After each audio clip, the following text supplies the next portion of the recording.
just be aware that I am now recording. Just a few things to kind of talk about before we start. Let me go to the next slide. This slide is a little bit about who we are. I know it's very wordy. We are the Intellectual and Developmental Disability Equitable Access to Services Advisory Council. The IDEAS program manages local taxpayer dollars dedicated to funding services and supports for Denver residents with intellectual and developmental disabilities. And the Advisory Council helps to bring community recommendations for those funding opportunities. We do invite the public to attend and speak at our meetings. However, during the meetings, we ask that all public guests stay muted and to refrain from speaking unless you have signed up beforehand for public comment. We do have a public comment period scheduled for every meeting for 20 minutes, allowing for 3 minutes per speaker to speak. However, at this point, we are asking that people submit written public comment to us prior to speaking in that form. This means that you can either email the ideas@denvergov.org email and ask to sign up, or you can submit a written comment.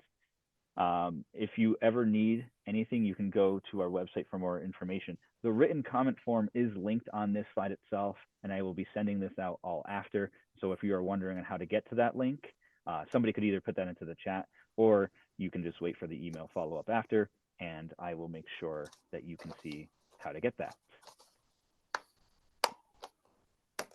We do have a few expectations. The first and foremost is please be respectful of everybody attending the meeting. This means remaining professional, both during the meeting and perhaps afterwards. During the meeting, we'll ask that only council members partake in discussion unless somebody is specifically asked to speak or is presenting. And that means that while you are here, while you are attending, please remain muted. Please listen in and participate how you can, but do that through just listening and staying muted so that the council members can discuss and conduct their work. While you're here, please mute yourself, raise your hand and unmute to speak. Introduce yourself when you are speaking. This way, people who have visual difficulties might be able to know who is talking at that time. Try to remain on topic. We have an agenda. We always have a lot to do. And so the more that we can stay on topic, the better. It's okay to get sidetracked. Sometimes it's okay to talk about different things.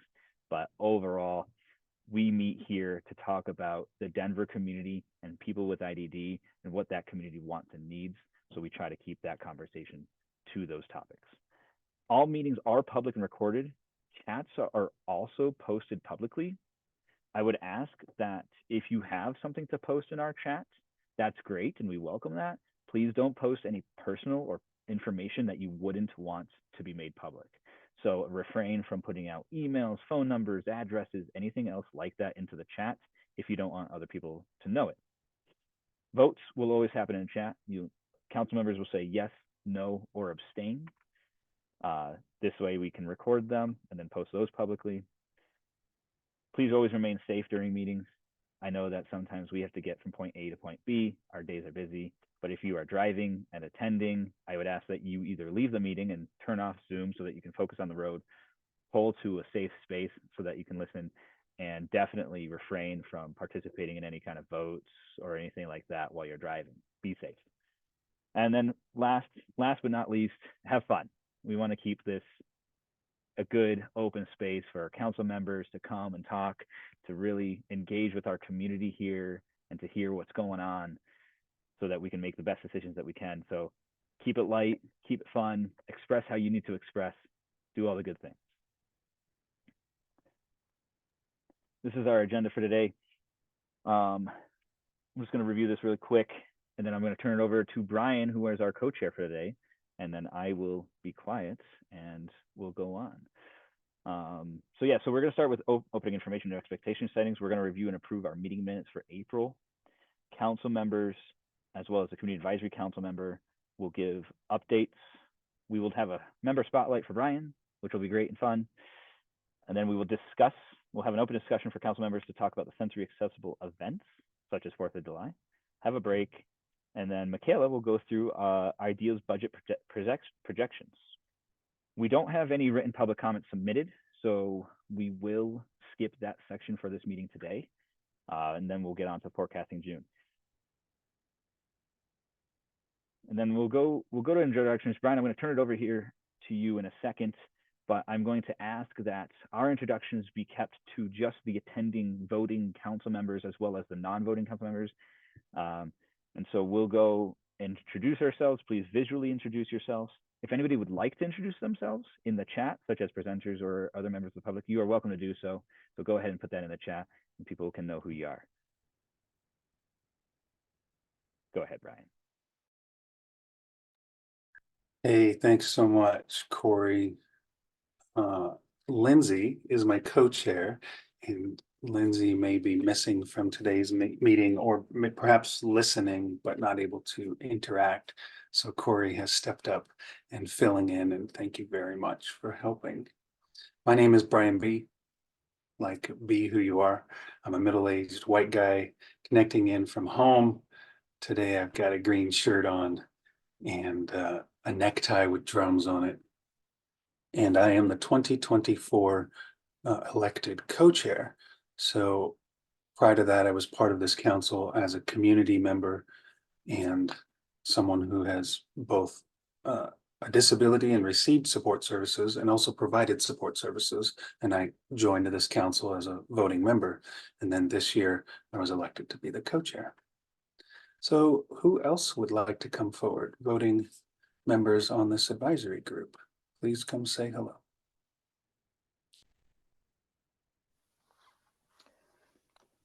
This is Kaylee. I can introduce myself. I am off camera today because I'm on my phone, having tech issues on vacation. So I'm just kind of all over the place, but happy to be here. I work for Advocacy Denver as an advocate for adults with IDD in Denver County. And I'm also the sibling of a young man with IDD who lives with my parents over in Mesa County. I use she, her pronouns. I'm off camera, like I said, but I am a white lady with in my 30s, red hair, glasses. You'll see me another time. And yeah, that's about it. Michelle, I think you were queuing up.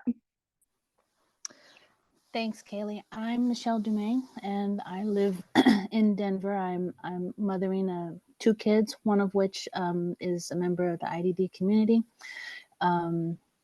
profound intellectual and physical disabilities. Corey'd have to say how long I've been doing this because the time flies and I'm having a great time. And to the public, like, come join us because we're always looking for other folk to do this work. And it's really just not work. It really is exciting and impactful. And so if you know somebody or you think you might know somebody, then please, join us, raise your hand, join us. We're always looking for folk. I am African American female. I use the pronouns she and her, but my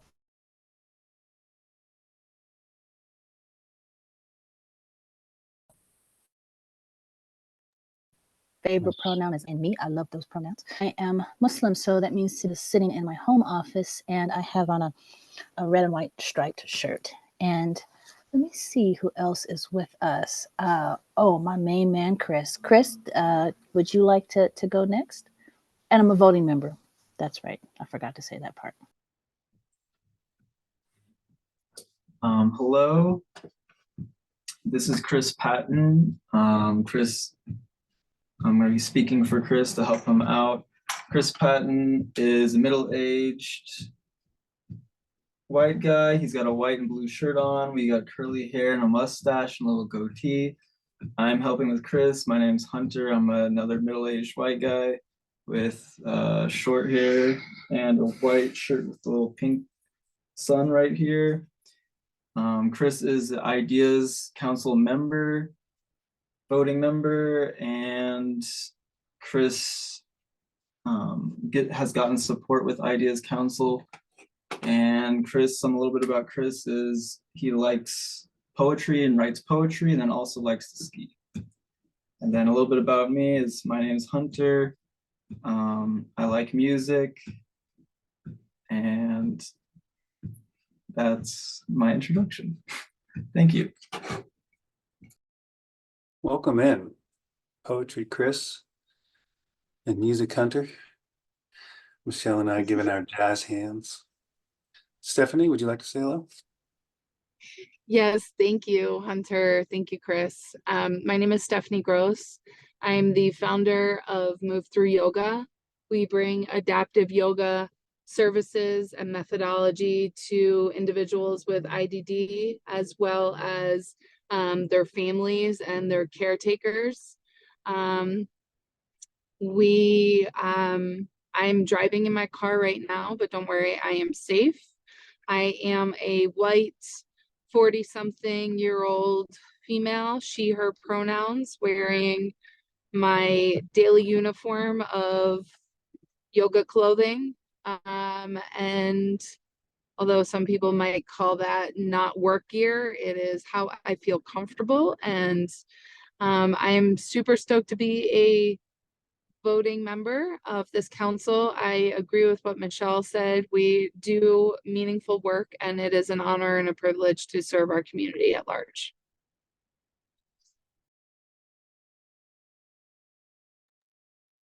Thank you, Stephanie. I think that just leaves Kisley and myself. Kisley, would like to go? Yeah. Hi, everybody. My name is Kisley Blue. I am the Mill Levy Program Manager at Rocky Mountain Human Services. I'm here representing that agency. My pronouns are she, her, sorry. And I'm a Black female that is sitting in my home office. I'm wearing an orange shirt and I have medium length hair, and I am a woman in my 40s. So yeah, I'll hand it over to you, Corey. Thanks. Great. Hi, everyone. My name is Corey Boyle. I am the Denver Human Services Staff Liaison, aka the Secretary for the Advisory Council. I attend and help set up the agendas as well as send out the emails. So if you ever need anything, please reach out to me. I can send you resources and materials from all of our meetings. My pronouns are they, them. I am a white male presenting individual with stubble, I guess a little mustache, goatee kind of thing, dark glasses, short, dark brown hair in an office setting with a red shirt. Yeah, and I'm stoked that you are all here. So thank you all for joining us. Thank you, Corey.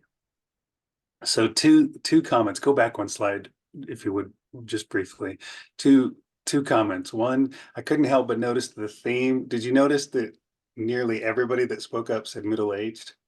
Just noticing a thread, that's all. Okay. And then also on this slide, thank you, Corey, and any others that helped. I noticed that our names are not in alphabetical order, and I don't know why, but I appreciate that.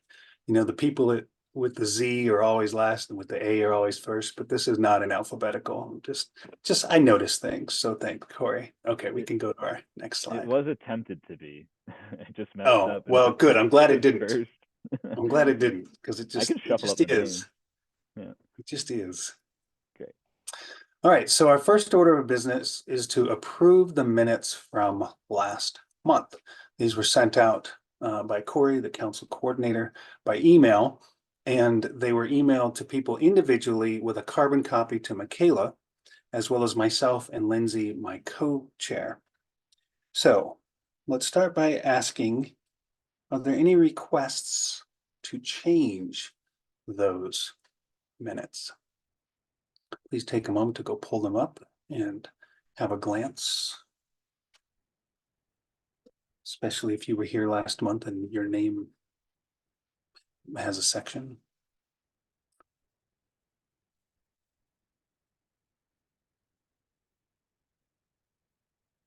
After a brief pause, I'll entertain a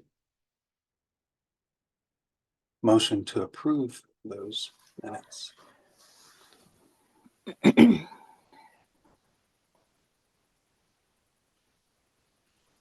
Is that a long enough pause, Brian?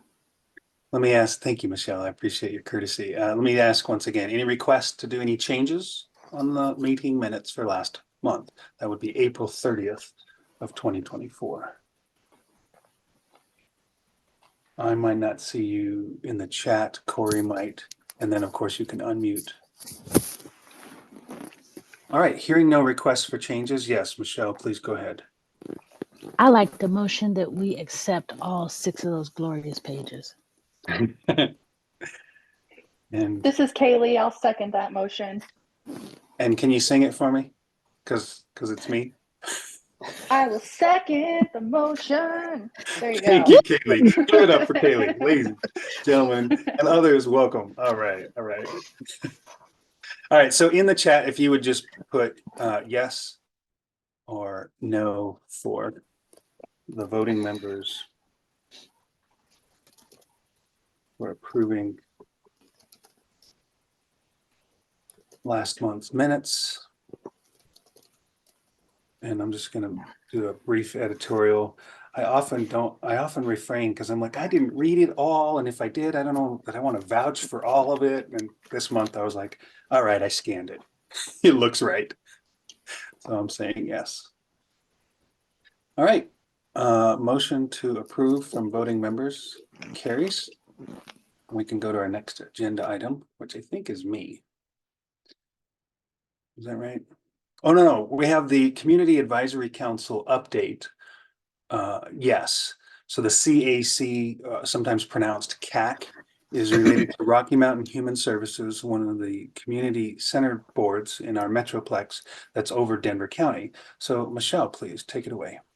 Oh, it's easy and fast. Coming in fast and furious. I can probably do this in 30 seconds because we just continued our work of working on our flyer, working on our application process to get more folk in. And then at the end, we did a little bit of some more administrative work, but I'd like to table that, hold it for the next time when we actually go into it and it sort of makes sense. Okay, well, thank you for being liaison from that group to our group. Corey, Absolutely a pleasure. yeah, it's a cool group. I've visited and they were recruiting new members that they will be doing so again. So think about giving service there when you're done giving service here. Other updates that the council has. These could be happenings in our Denver and IDD community or things with the advisory council. Who has any updates?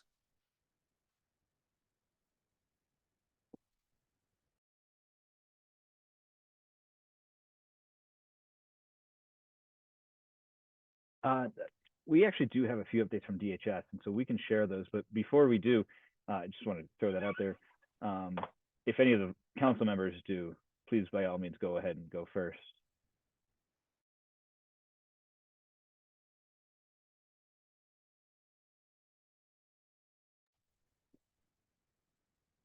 Okay, I'll go. So a few updates on our end. One is that our director, Justin Sykes, who actually some folks might remember as the original IDEAS program manager back way back when, he has taken another job in the city and he is no longer working with us. And so just an update there. He has come on, so a few of you may have seen him both in recent years as well as years past. We wish him well and congratulate him on his career movement, but he'll be working now in different spaces at different agencies for the city. And then another update for the council is that Bree Wode has resigned. So we miss her, but she just has other time commitments at this point, and so she is gone and done that. And so she won't be joining us any further as a council member, but she's always welcome to come and share her opinion as a member of the public. And we wish her well as well. And we have 4 open seats, which we are recruiting for. And we are still in the process of that. We will be scheduling interviews starting for next week. Yes, we'll miss Bree. She did have a great perspective. And so, yeah. Just another little update. The Autism Resource Fair was held recently. And so that was a great turnout and a ton of fun. DHS did table there, and we put out information about the advisory council as well as advisory council recruitment, as well as just general information about IDEAS and the programs that we're doing, and Denver Human Services and the programs that Denver Human Services offers, such as food benefits and other things like that. And it was great to connect with the community. Autism Community Store always does a great job of bringing people together, getting resources into each other's hands and all that. And part of those resources are now also the IDEAS Advisory Council, which is really fun. So thank you to Shannon from Autism Community Store for having us there and letting us have a table and give out that info. I think that those are all of my updates right now. Thank you, Corey, for those updates, and thank you for your service to be at that resource fair and others that may have been there with you that day to be available to the public. In particular, our population, the families and the communities that we serve. Any other updates, community happenings? I see we did have someone join on the phone and we don't have your name. I believe it's *6 to mute and unmute if you wish to share your voice. If you'd like to tell us the caller ending in 13 or it starts in a 720 number, we can rename you and put your name there rather than having it display your phone number, or you can remain as you are. That's fine as well. I think it's me, Arnie Swenson. Oh, hey, Arnie. Mission supports. Hey, welcome in. Yeah, aren't working at all, so I called in. Yeah, welcome in. Would you like us to rename you, or are you okay with your phone displaying? You can rename me if you'd like. Okay. You don't have to. Thank you. All right, sounds good. All right, welcome in. Last call for updates, council, community announcements. I'm going to participate in a sensory-friendly training because I'm one of the trainers at the Aurora Library. And that is partly funded by the work that happens here. And I'll share more about that after we do it. It's like a month or more away. All right. Next, we're going to go to a council member spotlight. And it's me. But let me just tell you why we're doing this. It was my idea that why don't we feature some of the people that are here and kind of get to know each other. So here we go. I'm Brian B. Like, be who you are. Be as you are. Oh, I'm going to read this. It's Corey put the effort together. In hopes of promoting connection, access, and a sense of community, we're going to try something new thanks to a suggestion from Brian. During this time, one council member will be featured to tell their story, share their history and experience, and express themselves to better connect with the rest of the council. So I'm the guinea pig to kick it off, but we'd like someone else to be willing to be spotlighted, to share your story. So I look forward to hearing your lovely voices and see you express. So as I mentioned earlier, and I also put in the chat, I am an autistic artist advocate. What I did not share earlier that I just put in the chat now is that I also work to do things like what I'm here to do. And I do that for JFK Partners, who is connected with the School of Medicine at Henschutz Medical Campus. I put my work phone and my work email in the chat. Please reach out. Many of you even have my personal cell number. I think one thing that really makes me unique here is that I have both received and provided services. I'm both a person with a disability and get housing supports or mental health or vocational supports. And I'm also somebody who has provided supports to such people and other ones with disabilities, such as being a case manager or a peer advocate or a trainer for the sensory friendly. So there's a little bit about me, and one of our members here last month when I said autistic artist advocate sent me a text and said, oh, AAA. That's right. AAA, baby. So I'm a pretty open book. If you want to ask me something, this is your chance. I started a timer to stay time aware, and Corey, I'll rely a little bit on you, but we're about halfway through the spotlight. It's about 5 minutes. And what do you want to ask me? What do you want to share? I could do a canned prepared stuff, or we can be live and interact. We'll open it up to voting members first. Anything you'd like to know about me? This is Kaylee. I have a couple questions. Rock it off. Yeah. Brian, where did you grow up? I And didn't. I mean, yeah, I guess That one was easy. Where did you age? Where did you come into adulthood? I am a product of the Cherry Creek School Public System, so Southeast Denver Metro Aurora. Nice. A local friend. Thank you. Second question. Did you always think you would go into advocacy work, like disability adjacent work, autistic adjacent work, or did it kind of just happen like it does to so many of us with connections to the community? Okay, first I'll request your permission. May I answer that in my weird Brian B. way? I don't want any other way. I don't so. want to. Okay, council, can I go off book a little bit here? If you put a gun to my head and said, do not do stuff with folks with disabilities, I would be gone because I can't stop it from happening. And so the short answer to your question is it just happens. Even when I tried to do medical stuff, when I said, oh, I hate medical stuff, let me go over and do, you name it, construction, still ended up doing access and inclusion. It's how I be. It's how I be. I love it. Thanks for When I said sharing. I'll just do artist stuff, just artist, always had this like, yeah, but as, in fact, arts, I believe, is like this beautiful platform for inclusion.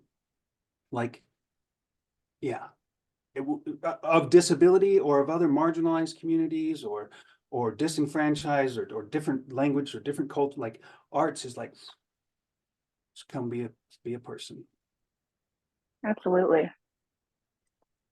Thank you, Kaylee. Give Kaylee some love for kicking it off, being willing to speak up. And just real briefly, anybody else want to offer a question or a comment?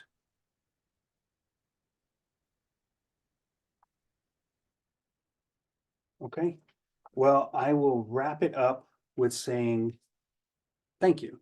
Thank you for letting me be spotlighted, and I hope that's a bit of service for you. I'm the co-chair for this year, which means we're going to need a co-chair for 2025. If you think you might be willing to co-chair in January, start getting ready and maybe be willing to feature yourself coming up. I did my best to withhold from giving you guys some of my poetry or a monologue, but you can ask me another time. And I don't know, we'll see. Michelle, Beth, Chris, Jessica, co-chair next year. I ended up stepping forward and it was kind of a combo effort between me and Michelle. Michelle's like, well, she'll take care of that one and I'll take care of this one. More leadership. Thank you for being fellow Earth citizens and culture stewards, you know, both for Denver County and IDD residents, as well as a soul to help beautify this planet and make life worth breathing. Next, we're going to go to this a general discussion about community. When we had a chance to talk last month, it was kind of quiet. So I just threw an idea out there, which ended up populating this next topic that we're talking about. So what's coming up in community? And particularly, what about sensory issues and community spaces and celebrations that are common in the area or happenings or holidays?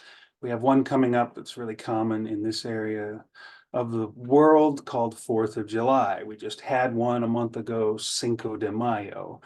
We've got Broncos games. We've got noise happening things. And that can affect this council when it comes, no, go Corey, I was just gonna read, since you put the effort to put those together.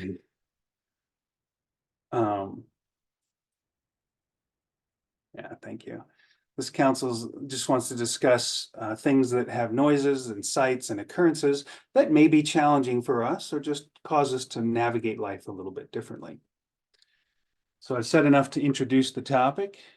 What would any of you like to ask or share?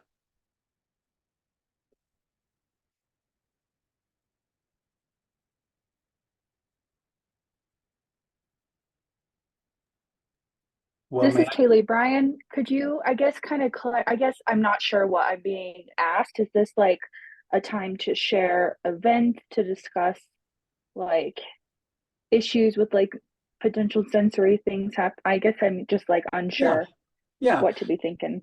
yeah. This is just community interaction and in particular noisy or loud or crowded events and how you're navigating life. For some of us, we might just stay home and stay away. And it could be due to sensory processing that we think of related to IDD, but it could also be related to some other labels. And I'll give you an example. When I grew up here in this area, I grew up by a war veteran. And so when these noises went off, it was common for me to see my dad dive behind a couch. That changes a person, you know, like it obviously changed him, and that was like my standard and my norm. And my dad wouldn't call himself sensory friendly or sensory challenged or whatever, and yet he would use, you know, maybe trauma or high alert or something like that. So Kaylee asked a great clarifying question. What do you want from me right now, Brian? And it's flexible, it's open. I'm asking you folks, what's coming up for you? Or do you have some way that you're navigating life when there's crowds, when there's noises, when there's events? Something you'd like to share, maybe a challenge, or some of the people you serve.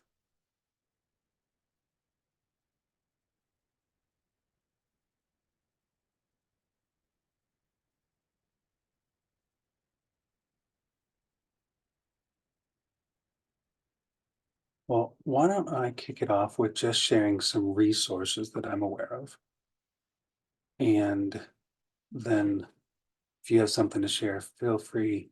Corey, I trust you. You got my back with the chat. If somebody voices up in there, I'm not seeing that right now. The Denver Art Museum has a sensory friendly programming. I see their last one was April 14th of this year.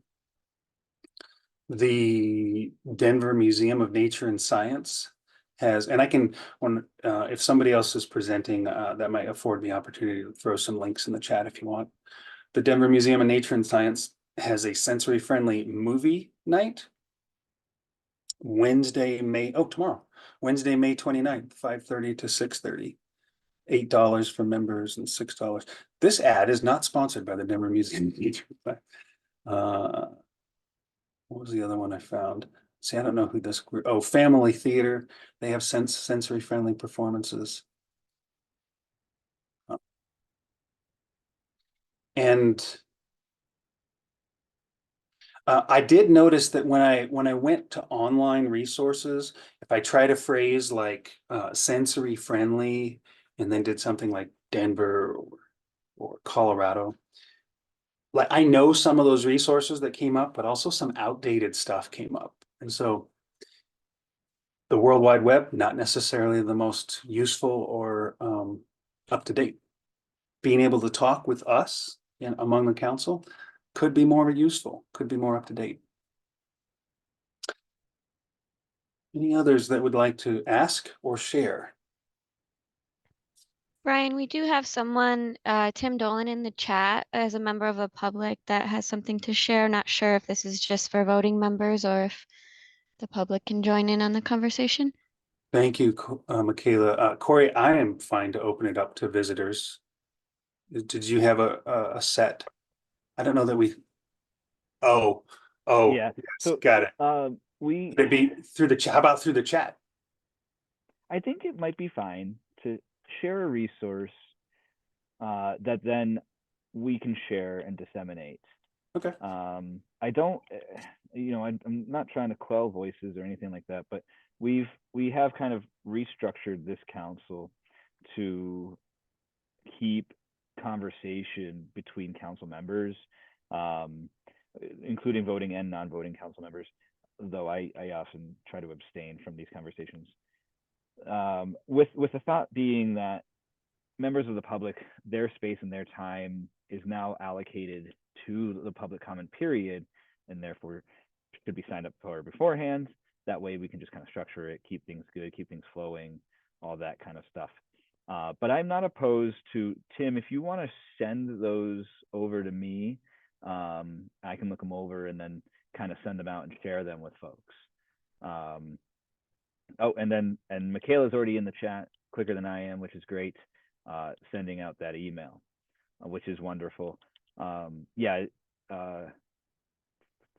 and so those we can definitely share those out. I would love to do that. And so thank you, Tim, so much for having those and for bringing those to us. Michaela, I saw you come off mute. Did you want to add in? Okay, cool.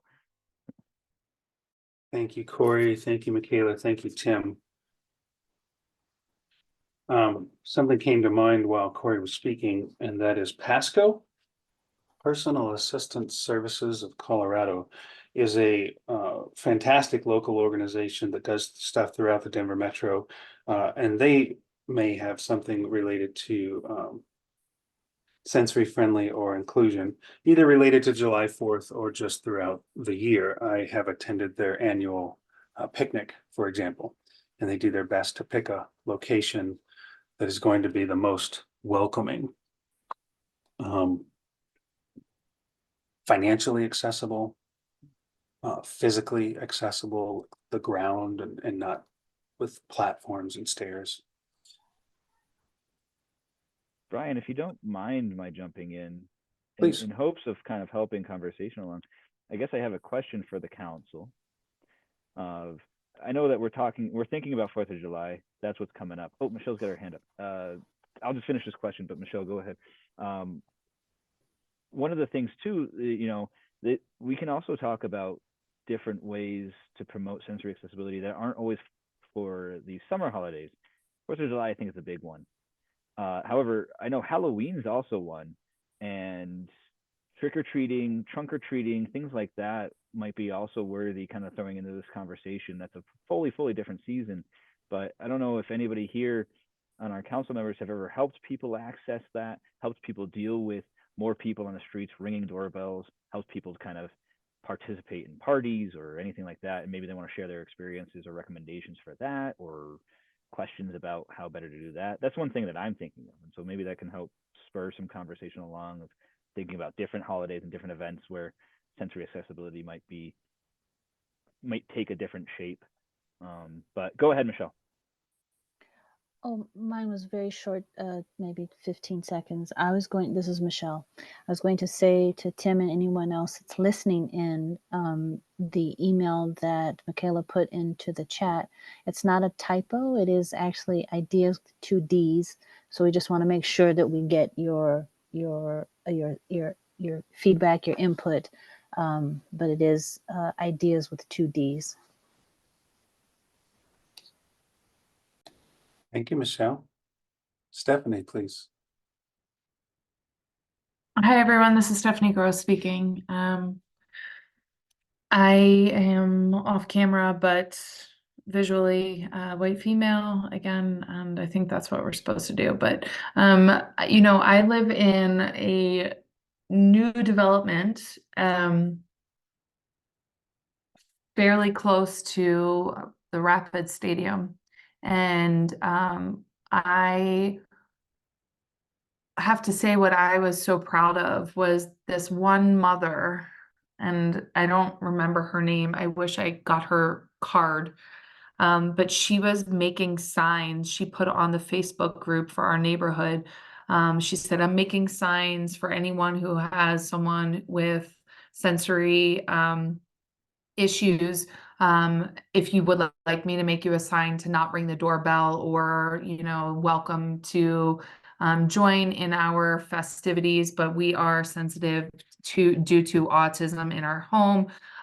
So if you would like a sign to be made, I'm happy to share that love and spread the goodwill forward. So I think that there is a mission of mothers out there to say, like, oh, we are a sensory sensitive home. But I would love it almost if there was some like way that we as a council could reach out and support other people who might need that like additional you know, I don't know if it's a sticker, like I'm picturing like no soliciting, but you know, however it's best designed, maybe we do something cool as a council together that can be created in cost effectively to ensure that those with IDD are seen and heard, even though they might not be seen and heard during those festivities. Thank you so much, Stephanie. Michaela or Corey, if you want to comment on this, feel free to augment or edit or whatever. But my sense is that you would refrain or recuse from talking about this. So I'm going to say what I know. There is some funding that this mill levy group does towards sensory friendly Denver. And I can tell you that I've just been in the sensory friendly movement for, wow, over 10 years. And like, it's a thing, it's a conversation, and people have talked about what Stephanie said. How do we standardize this? And all I'll say is that it's in process. Different cities and different regions and boroughs and provinces and municipalities are doing some of the efforts that they can. We've got roughly 4 more minutes for chats about this. Who else would like to say something about cars, for example? I've noticed that the cars, have you heard those cars that are right next to you? Are still where they were before they made the noise? Like, why did we do that? You know? This is Kaylee. I guess I can share something now that I've been sitting here thinking about it for 10 minutes. But maybe I would consider this like a consideration that maybe people don't often think of, but I have personal experience with growing up with my brother who has a lot of sound sensitivity himself.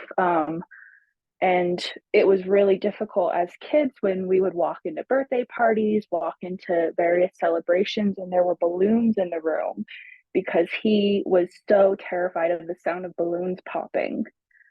It would, he would just immediately nope out of there, be like, no, I'm not even going to be near it. And it would take so much, consoling and reassurance that no, that's not going to happen. And a lot of feelings of, being slighted when it would happen because we can't always control when a balloon pops. So maybe that's just something to think about for different organizations, agencies hosting community events, is considering if balloons are a necessary part of your decor or not, because there may be folks that have an aversion or fear or just, sensitivity to that.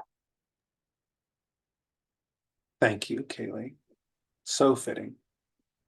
And it's not that there's a standard, there's not a checklist. Definitely no balloons. But not necessarily, it depends. Just be aware. Michael has shared in the chat, as part of the Denver Commission for People with Disabilities, we were instructed that the city will not support stickers. You can create signage as long as it is not a sticker. A lesson learned because we paid for stickers that the city stopped us from distributing. But I fully support helping people getting some signage, as it may not be something a family will think of putting up on their home. Thank you for putting that in the chat. Yeah, I remember even a seatbelt. This was like a Velcro thing that you put over the seatbelt, and it said, "I have autism." And that was for basically a first responder coming to the scene of an accident or something. And I've seen similar stickers in the window. But sensory friendly applies to dementia and new to the area. Maybe English and the culture around here is different to you, like stroke recovery, post any kind of surgery or event, or all of us get stressed out, and traffic is just too much, whether you're taking the bus, walking, driving. I think I'd like to wrap this up. We're at our time allotment for that by just saying, in my experience in the sensory friendly movement, just take a breath. I know how rudimentary that sounds, and I'm just telling you, if I see somebody who's wigging out, I want to go help them. Take a breath. If I see first responders and they're making it worse, they're not making it better, and I want to just take a breath. Anything that I can do to just allow that processing, allow that moment, allow that breath, supports for whatever I'm going to do next or decide not to do. Well, thanks for holding space for this. We'll move on to our next. Oh, Corey, please. Yeah, you're good. You're good. This is Corey Boyle speaking. I did want to kind of just mention a few things. We've got a little bit of time. Since nobody signed up for public comment, we can skip that, and so we do have like an extra few minutes. I want to make sure Michaela gets her time. But just before we move off of this conversation, I do think it's an important and good conversation for the community to kind of hold, and so I want to give it its due diligence. I wanted to make sure, Chris and Hunter, that you had a chance to chime in if you wanted to share a story, comment on anything, or just express any kind of expression on this. I wanted to make sure that, Chris, you had the chance as a voting member, and Hunter, you had a chance as his support.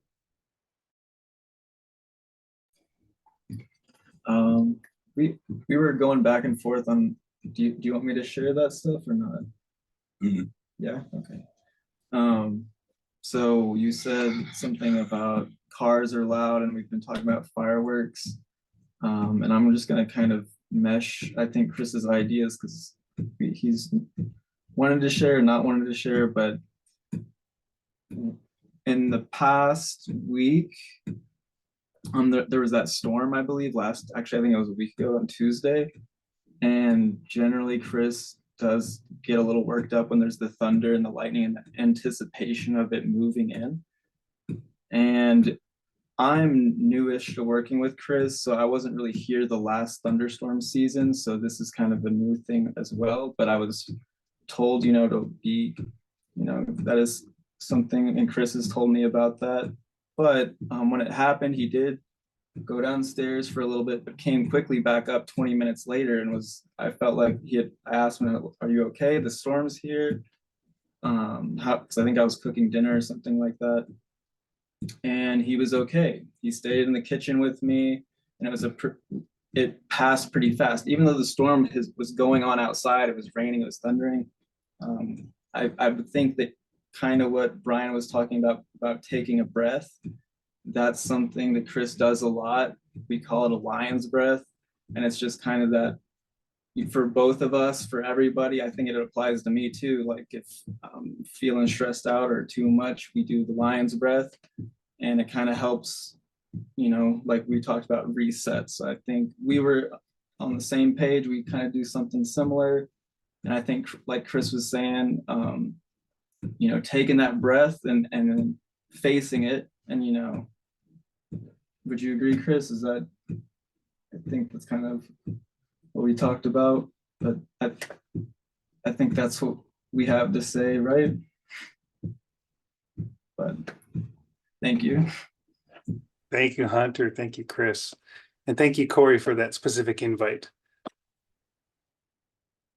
I'm popping some resources in the chat that include the Children's Museum, the Denver Art Museum, the Museum of Nature and Science.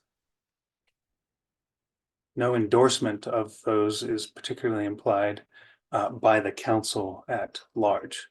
I can tell you from my experience that there's good people out there trying to do, and the sensory friendly events, the things that where they use the sticker or the banner or the phrase, it has another component to it that even if they haven't been trained on the lion's breath, somehow they're just, it's welcoming. It's like cool people. It's, yeah. All right, we will transition now to a break for 5 minutes. Feel free to turn your camera off. I will stay available if you'd like to chat. The recording will continue. So it's 1:05, so at 10 minutes after, we will reconvene.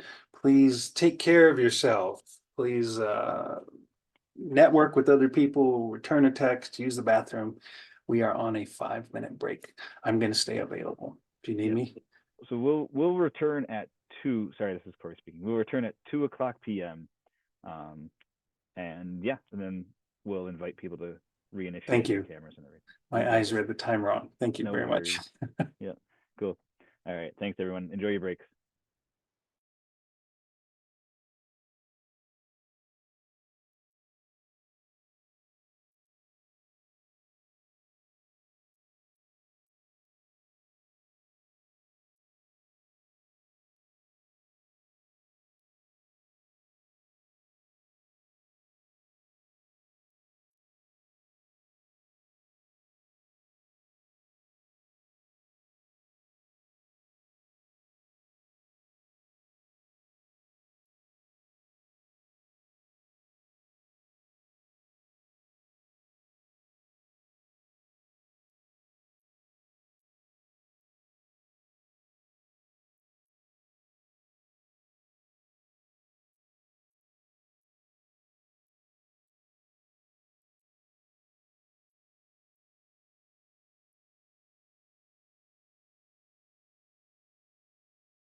Brief and unofficial comment by Brian B., not as co-chair, just as a person involved in community here. Taking a break, like we're doing now, may have its intent to help people with IDD. And yet in today's world, having a break pretty much supports anybody. Lion's breath.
We'll come back in about 1 minute. Putting another resource in the chat. This summer is Family Theater's show. And they have sensory friendly program. And they have, what's it called? A tactile tour. A day that they do the show where folks that may not see the stage get a chance to go experience the stage before the show happens. and an ASL interpreter.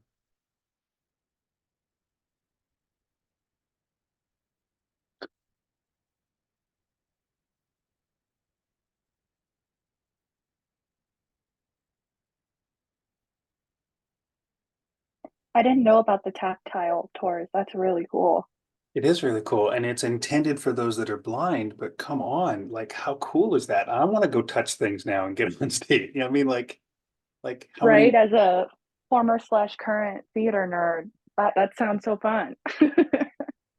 you know, how many of us that are regular sighted love watching the sign language interpreters? We're like, oh, I got more out, you know, so nerd out, have fun. The inclusion community is good people. I love the interpreters at like big artist concerts and rappers and stuff. And oh my gosh, yeah, they're mesmerizing. All right. Next up, we are coming back from break, and we invite Michaela Henning, the Department of Human Services IDEAS Program Manager, to share with us a important aspect of why this council even exists, the IDEAS budget projections. This is a mill levy funded group, and we are here to advise this money. Michaela, you have our attention. Welcome in. Thanks so much, Brian. Hi, everyone. This is Michaela Hennig speaking. I am a white female in my mid-30s with long brown hair. I use she, her pronouns, and I am the program manager for the IDEAS program. And see, is it sharing yet? There we go. Thanks so much, Corey. Really appreciate you. So for this section of our advisory committee, I'm going to provide you all with an update on our funding stream, where we're at looking at projections for this year's financial picture, including our fund balance. And for those of you who are new to the council or members of the public that might not be as familiar with how our funding stream works, I'm going to kind of provide a little bit of a background on this mill levy and how it came to be, and how it is that we, the IDEAS program at DHS, manage it. So we're going to kind of look at three different questions today. The first is, where does this money come from? The second is, how much is there? And then the third, which is really what you all on the advisory council help us answer, is how we should spend it. Thanks so much, Corey. You can go ahead and go to the next slide. Before we go into the kind of the history of the mill levy, just going to review a few key concepts that I'll be referencing throughout the presentation. The first is revenue. So when I'm speaking about revenue for the purposes of the IDEAS Fund, I'm talking about money that is received each year from the voter-approved Denver Developmental Disabilities Mill Levy property tax. So that's really the money that's coming in, that's generated from that property tax and going into the Developmental Disabilities Fund, or IDEAS Fund. And then I'll also be talking about expenditures. And that is money that has been spent already. And there's two categories of expenditures that we can have. So we can either spend services directly for people in Denver and their families with IDD, or on the administrative costs to manage that fund. So those are the two categories. Administrative costs include things like my salary and the salary of my team, time reports for the folks that help us with the auditing and the contracts and the invoice review over here at DHS, any sort of trainings that we may take, or assessments that we're conducting, like the landlord builder assessment that helps us make better informed decisions about the contracts that we enter into. And then finally, we have the fund balance. And the fund balance really just consists of any unspent revenue from prior years. So anytime that we bring in more dollars more revenue from taxes than we spend, we end up with a little bit extra, and that becomes a fund balance.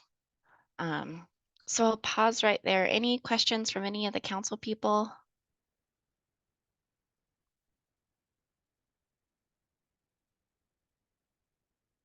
Okay, thanks so much, Corey. You can go on the next slide. All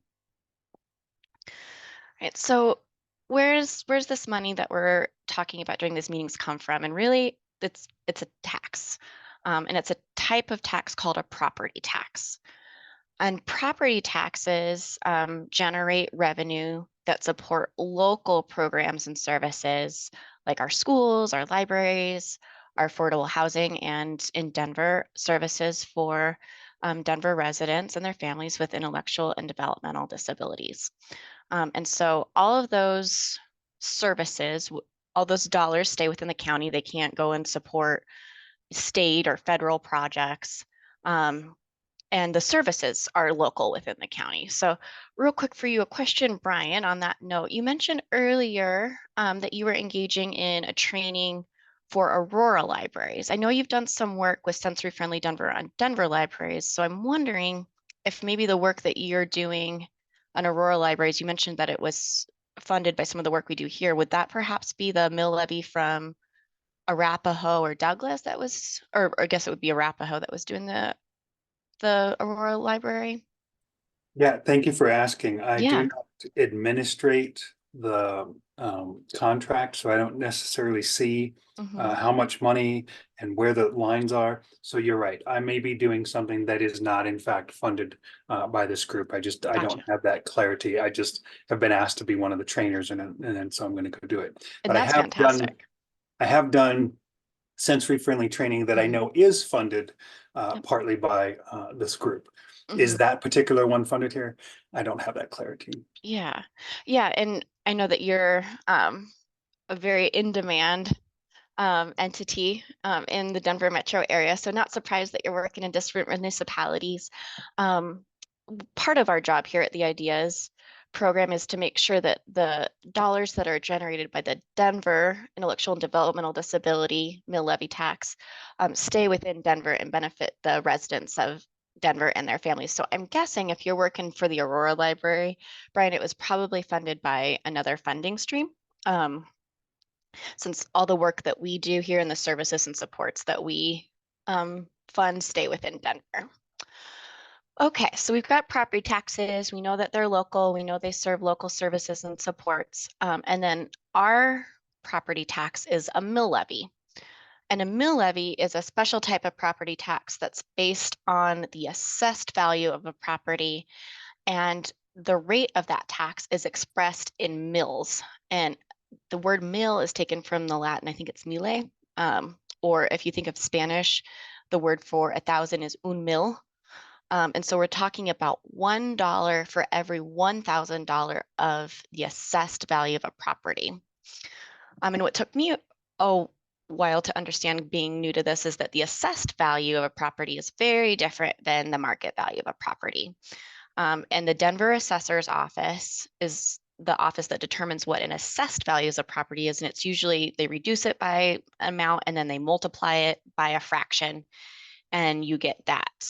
So the assessed value of what the Denver Assessor's Office said was a typical property or typical home in Denver in 2023 was only about the fair market value was about $630,000 for a typical home. The assessed value would only be $38,645, and then you take $1 for every 1,000 of those $38,640, and so you get your end 1 mil tax is $38.65 for a typical home of about $630,000. That's what about the typical family that owns a $630,000 home would be paying towards this special revenue fund. And then the tax rate for commercial properties is a little bit different, but we still do generate revenue from commercial properties. So that just to kind of, I know a lot of you on the council are already real familiar with all of that, but just to make sure that we're making this clear and kind of revisiting that for all of us who may have seen it before. I wanted to provide that for y'all. Any questions, thoughts? Well, I appreciated the Latin and Spanish breakdown of mill. All right, the Latin, I don't know about my pronunciation there, but that's a good way to remember it, for at least for me. All right, thanks so much, Corey. I can go on to the next slide now. Michaela, Yes. this is Michelle. I have a Yeah. question, Mhm. just a clarifying question. Sure. So do commercial folk pay a higher rate? They do. Yeah, commercial properties have a higher assessed rate than residential properties. Do you happen to know what is the breakdown for Denver? Like, do we get most of it commercial, most of it residential, 50-50? That is a super great question, and I don't know, but I can look into that and follow up with you. Please and thank you. Yeah, absolutely. Anyone else?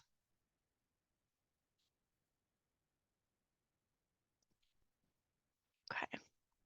So the Denver Developmental Disabilities Mill Levy was approved by a ballot measure in 2003. And 70% of folks that voted in that election, or almost 70, I think it was just over 69% of Denver voters voted yes on that, which is a huge margin. So we know that it got a lot of support and that Denver was really enthused about supporting our neighbors with intellectual and developmental disabilities, which is really fantastic. And so we're one of many metro area counties that have a similar mill levy to support residents with IDD, alongside Arapahoe, Douglas, Boulder, and Jefferson. And they all work to bring in dollars to support folks with intellectual and developmental disabilities within their own counties. So all the money generated by Denver's IDD dedicated mill levy tax, all of our revenue is put into a special human services revenue fund, which is oftentimes referred to as the Intellectual and Developmental Disabilities Fund or the IDEAS Fund. And so that's why the Department of Human Services manages this money, because ordinance and code says that this money should go into this Human Services Fund. So that's why you'll see us here at Human Services being the ones that are operating the IDEAS program and managing those dollars. Anyone else on that slide? Okay, good to go, Corey. Thanks so much. All right, so a little bit of history on this mill levy.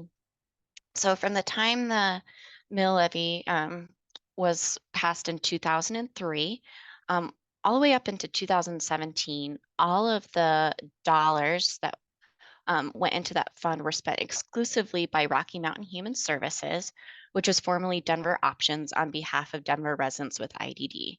So Denver Human Services still managed the fund that those dollars went to, but all of those dollars went to Rocky Mountain Human Services. And then in 2015, so just a couple years before that ended, there was a city audit of Rocky Mountain Human Services and Denver Human Services, and they made some recommendations to shift the ways that we were managing the funds, and made some recommendations to Rocky Mountain Human Services on the ways that the funds could be better managed and better spent. In that same year, there was some change in leadership at Rocky Mountain Human Services. And then we also at Denver Human Services got a new executive director that year. So that really, 2015 was a pretty pivotal year where there was a big shift in how these dollars were being managed, and therefore how they were being spent. And so immediately after, the year after, as both of these organizations, Rocky Mountain Human Services and Denver Human Services, were evaluating all these recommendations from the audit, they had new leaders. And we're trying to really be very thoughtful and intentional and responsible about how these dollars were raised so that they were in compliance with ordinance and spent in the way that voters intended on folks with IDD and their families.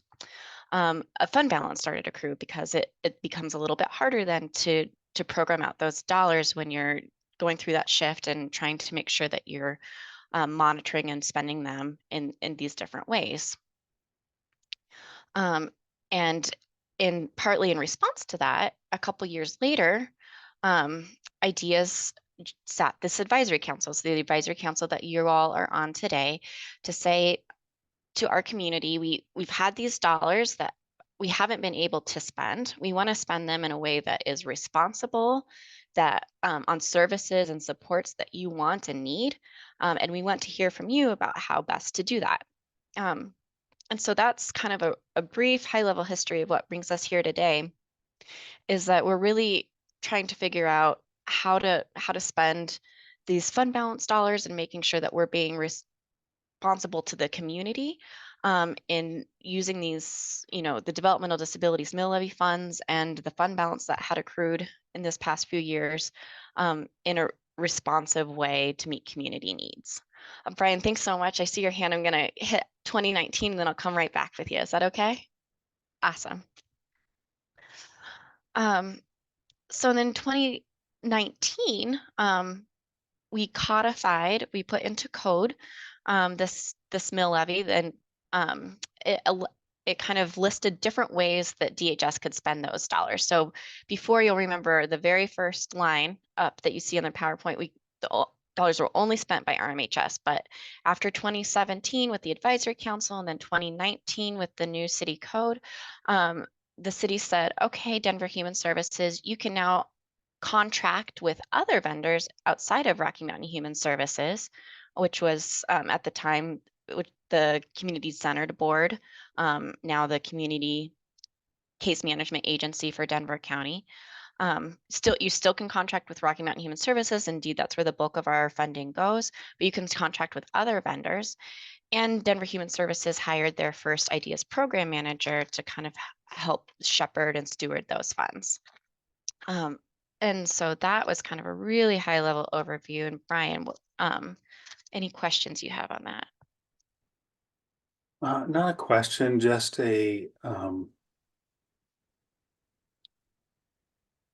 I feel compelled to just summarize even higher level that the reason we're all here in 2024 or even last year is built on things that were from 2003. And it will continue, or it may not, because this IDEAS advisory council has not always been around. It's a privilege to be involved in my own community in various ways, including here. Pass. Thanks, Brian. It's certainly a privilege to work with you and all the members of the advisory committee.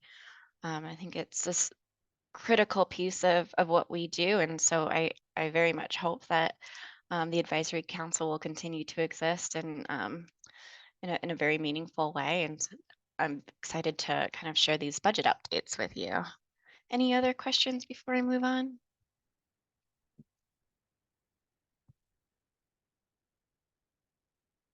Okay, Corey, I think I'm ready for the next one.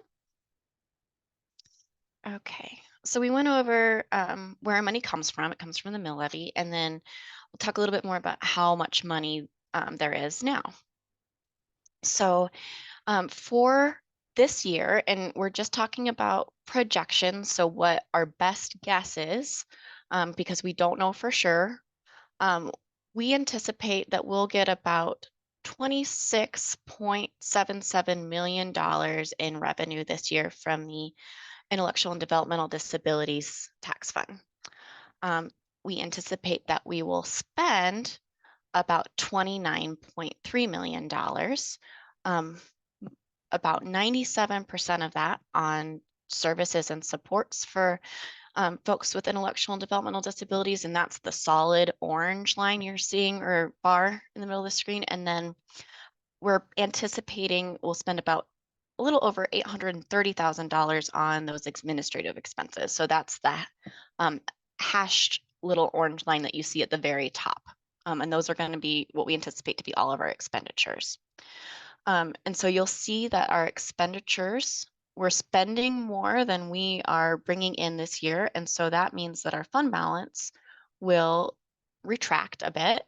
And so we are anticipating by the end of this year we should have about $16.51 million in our fund balance. So that's all of the unspent money that has not been spent from previous years.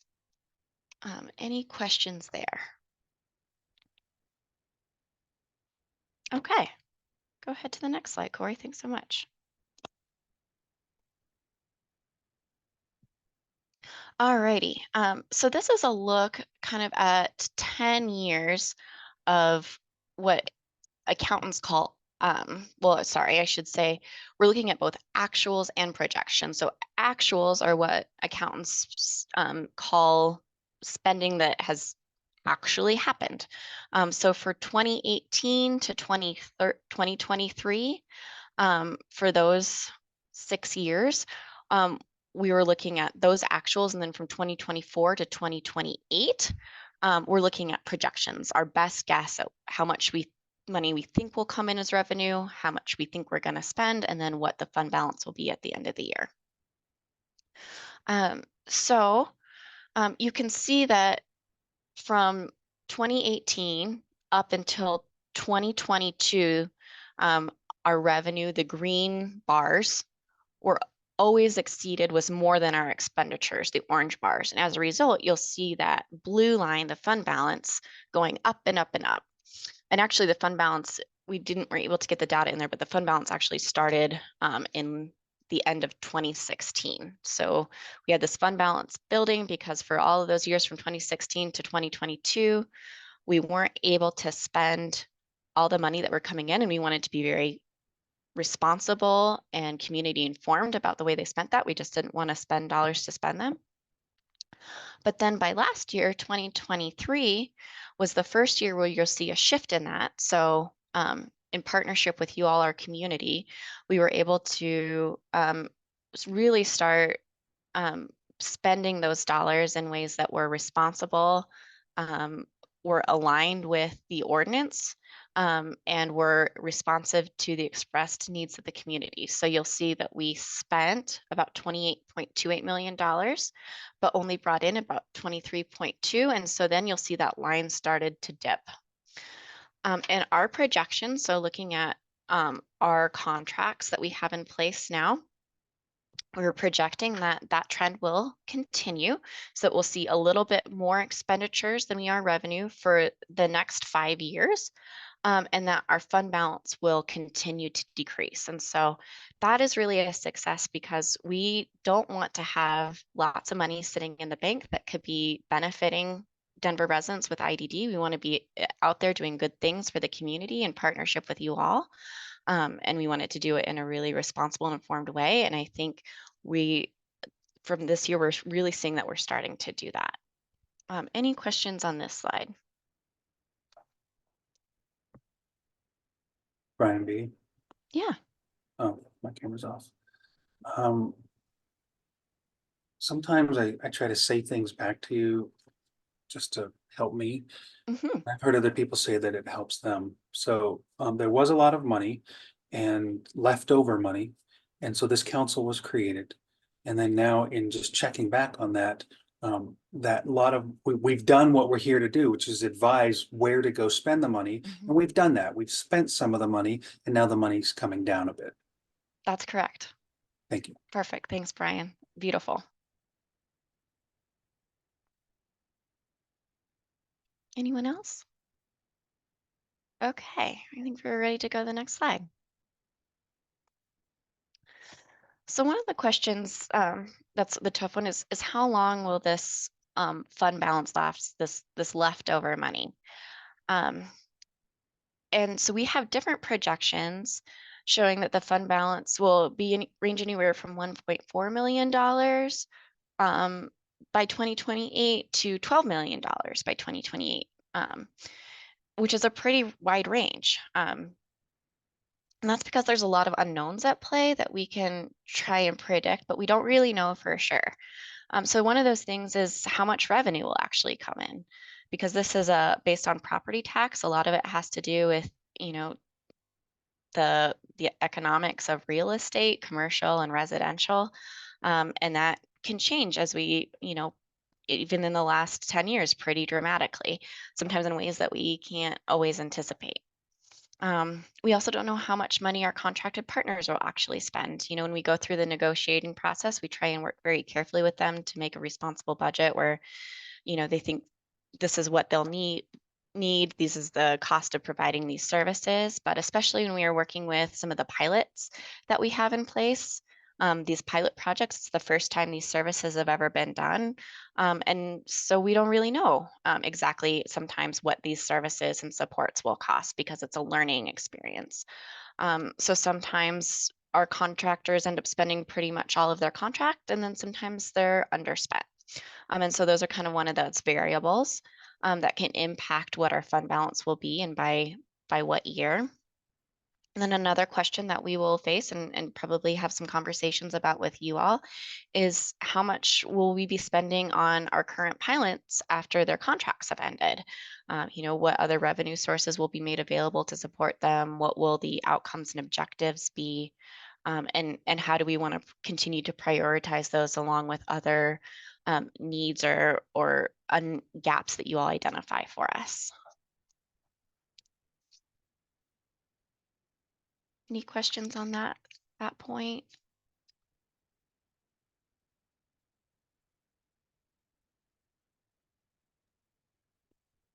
Can I do my high level comment? Yeah, that'd be great, Brian. Thanks. The money's going down, and yet as we watch the trend and see it going down, it still looks to be around. And as we try to prepare for how the money will go, we have an expectation, oh, these amount of dollars. It might be accurate, it might not be accurate. We have to learn as we go. Exactly. Thank you. And we have a really talented team of budget analysts and accountants here that are, you know, helping inform those projections. And yet, because of there's all these unknown variables, again, no one can really say for certain, even with the, you know, the best financial analytics, there are some kind of unknowns that are beyond our control. All right, I think we're good for the next slide, Corey. So these are all of the active contracts that we have as of this month. And so you'll see on the very left what's the primary pillar that this contract pillar of needs. So we've got gaps, housing, inclusion, mental health, and technology are kind of the 5 pillars of service that you all, the advisory council, in collaboration with some of our assessments, have identified as the top needs, what these contracts are seeking to address. That's on the left side. Then you'll see the vendor. So who has the contract to provide these services, the name of the contract under project. The term is when that contract starts and when it stops, and then the amount. So that's not necessarily the amount that will be spent. It's the amount that's encumbered in the contract. So that means that these contracts, these vendors can spend up to that amount in that contract on the things that we have, you know, specified with the contract they can spend the money on, but it doesn't necessarily mean that all the money will be spent during that time period. So you'll see, for example, the first contract is under gaps and services with Rocky Mountain Human Services as our CMA. We've referred to it as the CCB Mill Levy Project. If you go to Rocky Mountain Human Services website, you'll see one of the categories on their website is their mill levy program. So that's what they're referring to as this contract. And we just negotiated a new contract with them that started in January of this year and will go through December of 2027. And so the amount encumbered in that contract for those 4 years is just over $108 million. You'll also see our pilot programs, the Be Home IDD Housing Navigator program that resulted out of a recommendation that you all made, in addition to the Denver Start pilot program, also with RMHS, also related to recommendations made by this advisory council. And in tandem with that, we're also working with the National Center for Start Services that is working to train them up, get them certified so that they're ready to go. We contract directly with them for those services. And then in addition to that, we have the landlord builder assessment with the Kelsey that's doing some further research to teach us how we can best spend these funds to address some of the gaps that we have in housing for our community. You all heard from Shannon Sullivan with the Autism Community Store yesterday, talking about one of the many sites that she's assessed through Sensory Friendly Denver to kind of help create more inclusive, sensory friendly public spaces for our community to enjoy. And then we also heard from Nate Stone last month with the Denver Public Libraries, and we're funding the IDD Digital Navigator position to provide technological support for our community through the library. And then finally, we're working with our partners over at Ground Floor Media and Center Table to assist with marketing and communications.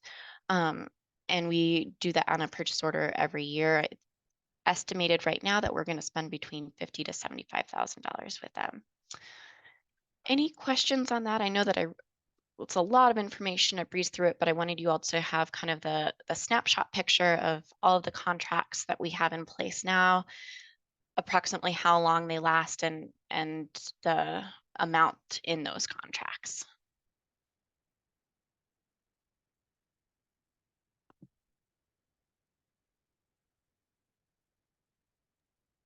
This is Brian B. I'll just say thank you for presenting and transparency and education. As well as you mentioned, the highly skilled projectionists that helped put this together. Thank you. I will pass that along. Yeah, they're pretty wonderful. I guess I should say too, you'll notice that there's a little kind of cross symbol next to the term date for our contracts for Denver START, which is a blue line, and then just below it, the National Center for START Services. So those were set to end in August of this year. We're currently working to extend those by just under another year, so that they have the time to achieve certification and really build up their full infrastructure. And we can, you'll be hearing from Denver START later this year. They can tell you more about that journey. And then the asterisks that you'll see after our contracts with Bayard for the Be Home program, the Kelsey, the landlord builder assessment, Sensory Friendly Denver with Autism Community Store, and Denver START, those all represent competitively awarded contracts that we put out for procurement. You'll notice that our contract with Rocky Mountain Human Services for the CCB mill levy is not competitively procured. That means that we didn't put out a request for proposals or requests for applications. We conducted what's called a sole source contract with them because they are the case management agency and community centered board, which is pretty in line with what many metro area counties do in funding their own CCBs and CMAs for these services. Denver is really kind of at the foreground of working to diversify that funding source and kind of really bring this ecosystem of different service networks together through a diversified funding stream.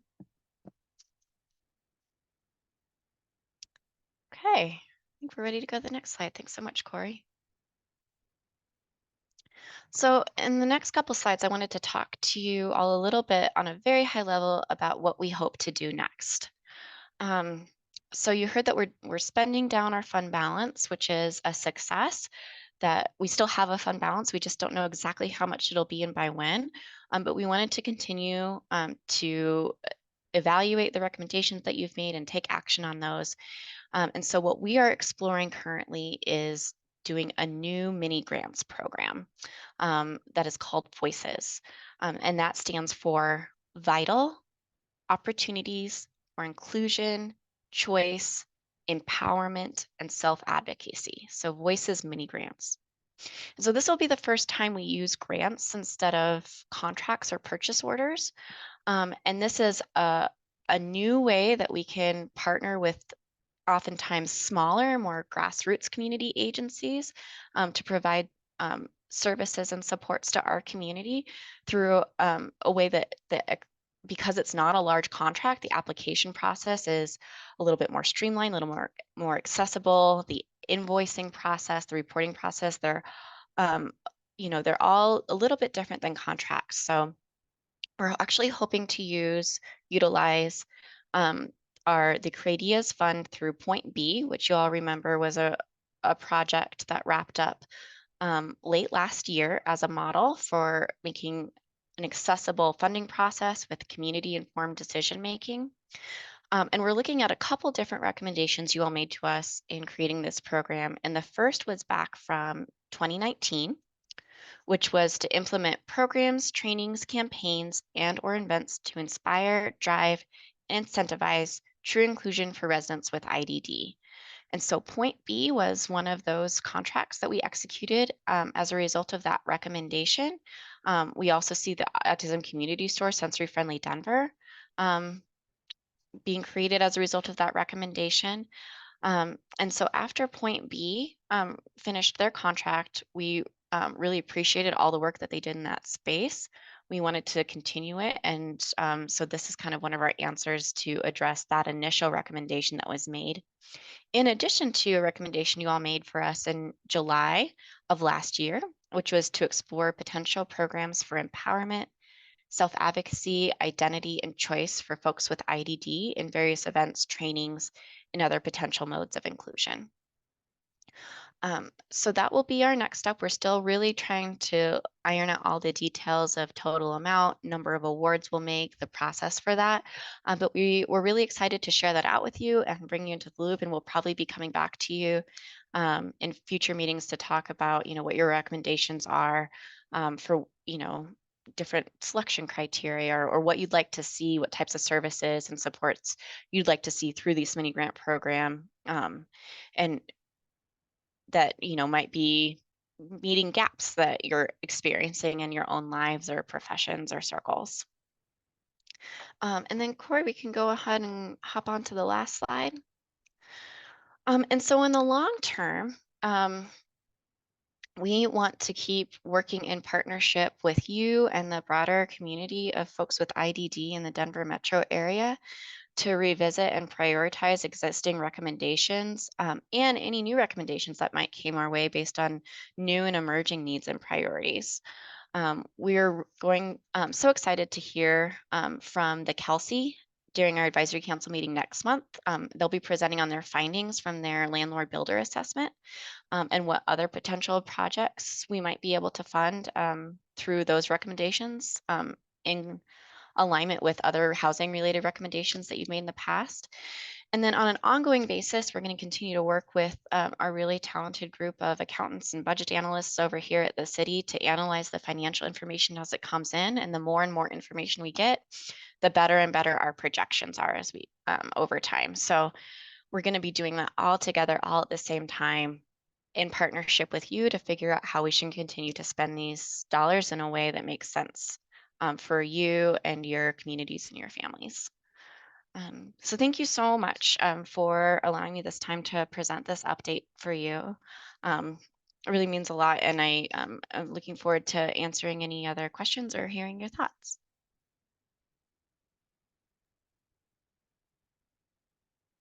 Thank you, Michaela. Join me in thanking Michaela, giving us an update, high-level overview. Thank you. Thank you. Absolutely, my pleasure. So are you entertaining questions and comments right now? Is that correct? Absolutely. I knew that was a lot of information. So I also understand if folks might want to just take a while to kind of let that percolate. But if there's anything that for our voting advisory council members that's top of mind, please don't hesitate to let me know.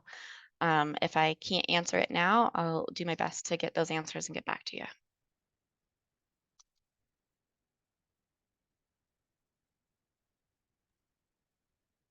Can I share with you out loud just a reflection that I'm having?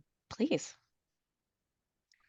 This will sound very basic but for me, it takes some effort to get there. To be here now, May 28th, 2024 is built on the backs of many people to lead up till now.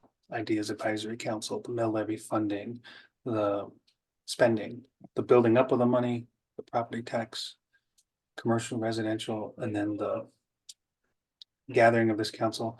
And for the reason that this council exists, for the reason that money exists, and then for deciding where that money to go is to be spent, is a lot more than May of 2024. And one reflection that I'm having is how much it's about not just what I do when I'm here, but who else am I talking to? Either to just be a person in community. How is this service or this support working or not working for you? And to continue to having that kind of networking, organic.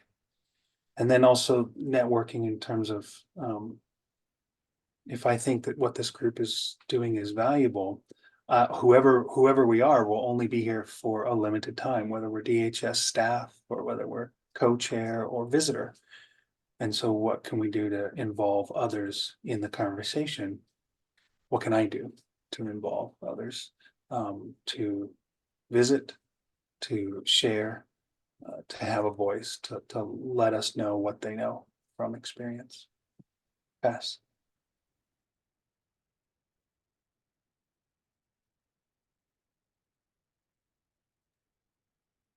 This is Kaylee. I'd like to thank you again, Michaela, for all that great information. And I'm really hopeful and excited to see that. I think like a common like concern or something we've heard from folks in community in the past is that there what has been so much money left over at the end of every year. And so to see that is projected to start shifting, and that just means more dollars are going out, and less is kind of just sitting there and building up, I think is a really good thing, and is going to really not only support our community, but make people happy too, and kind of calm some of those concerns we've heard in the past. So I'm really glad to see that. Yeah, and that success is it's really a shared success, and one that you all should feel some pride and ownership in as well. You're all a huge part of that. So thank you for joining with us to make that happen for the community.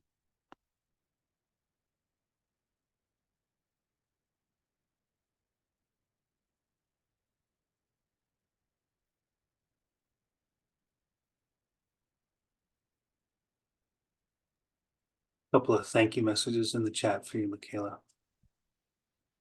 You're welcome, everyone.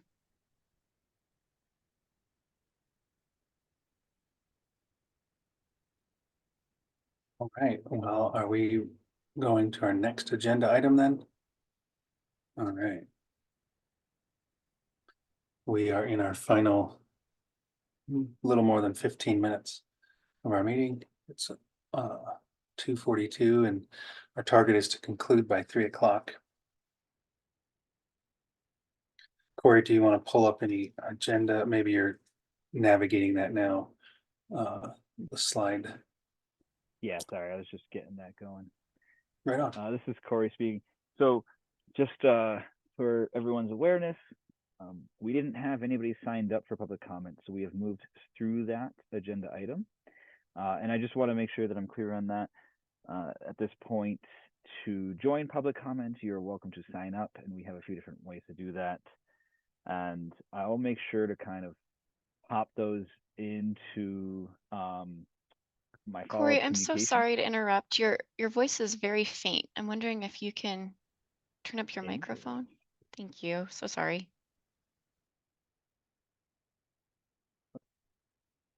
Kayla. Give me a second. Why is it doing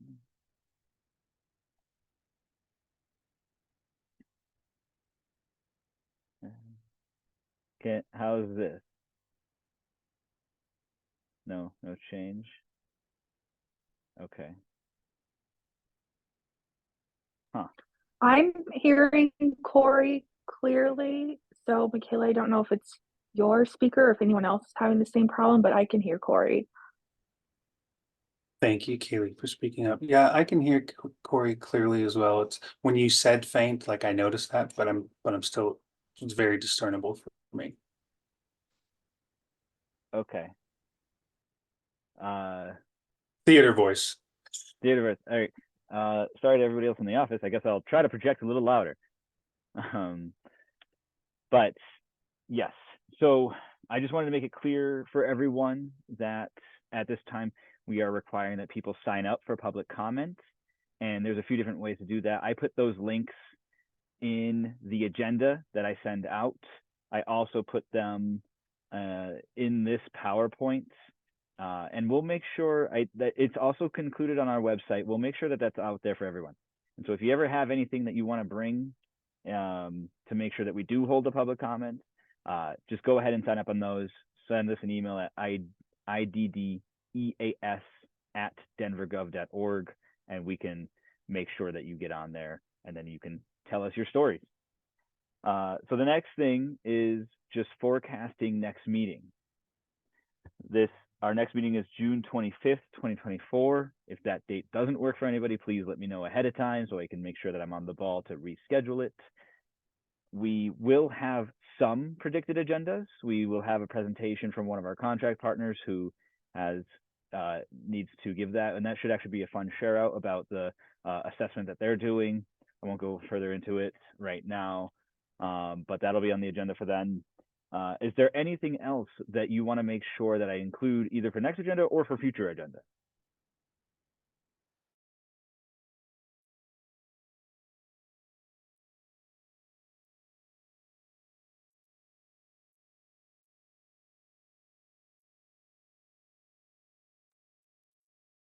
Okay, well, if there's nothing, then that's great. You're always welcome to reach out to me at corey.boyle@denvergov.org, or you can also email our IDEAS email at IDDEAS@denvergov.org. And please see our website for upcoming meetings and everything else. Brian, at this point, you are welcome to motion for adjournment. Okay, thank you for forecasting and thank you for your openness and availability for ideas. I know I have sent you ideas and said, well, why don't we do this as a council? Why don't we talk about that or watch one of these or let's see what's going on in the chat here. Yeah, thank you, Caitlin, for visiting. And just to iterate, we had a time where the public comment, you did not have to sign up.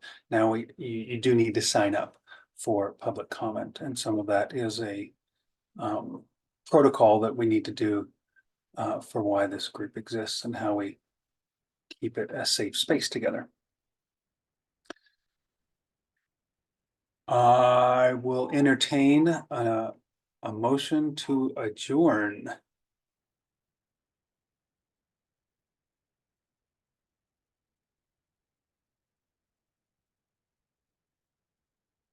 Voting member. This is Kaylee. I'll motion to adjourn. Thank you, Kaylee. And I'll take a second. So this is Michelle. I'm going to second that motion. No, Brian, I'm not going to sing it. Okay. All right. So if you approve of concluding our meeting or adjourning, please say adjourn or yes as a voting member in the chat.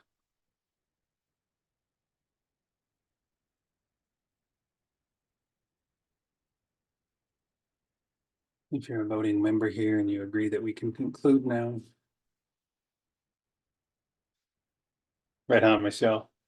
Michelle said adjourn and rock your days.